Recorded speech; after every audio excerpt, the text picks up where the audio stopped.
Bila cakap tentang Rusia, orang selalu ingat pasal Moskow je. Tapi sebenarnya Rusia lebih daripada itu. Contohnya, Kazan. Antara yang menjadi tumpuan di Kazan ni ialah Kazan Family Center atau Kazan Wedding Palace.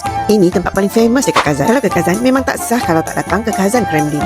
Tempat ni bukan sekadar kubu bersejarah, tapi simbol penyatuan budaya Tatar Muslim dan Rusia yang dah wujud sejak beratus tahun dahulu. Berdiri megah di dalam Kazan Kremlin, Masjid Kursharif bukan sekadar tempat ibadah, tapi lambang sejarah dan identiti masyarakat Tatar di Rusia. Menarik kan Kazan Kremlin ni? Kazan bukan cuma ada sejarah, tapi juga arkitektur moden macam perpustakaan ini yang memang cantik. Selain itu, korang juga boleh melawat ke Old Tatar Quarter, kawasan bersejarah masyarakat Tatar yang penuh dengan suasana klasik dan budaya tempatan. Di sinilah terletaknya Marjani Mosque, antara masjid paling bersejarah di Kazan. Selain itu, korang juga boleh ke Tugan Evelyn dan nikmati pengalaman makan malam imersif di Kaleidoscope. Bukan sekadar makan malam biasa, tapi pengalaman unik dengan penceritaan sejarah, persembahan visual dan hidangan istimewa seperti daging kuda, itik dan angsa.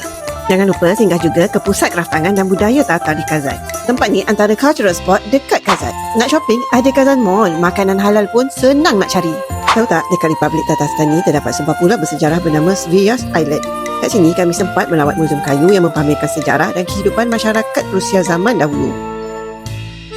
Alang-alang datang ke Svias, jangan lupa singgah Pachamama Alpaka Park. Serius, comel sangat sampai rasa tak nak balik. Dan last but not least, Utrau Country Club. Tempat dia surrounded by forest, so vibe dia memang tenang. Cantik kan Rusia? Jumpa lagi dalam next video.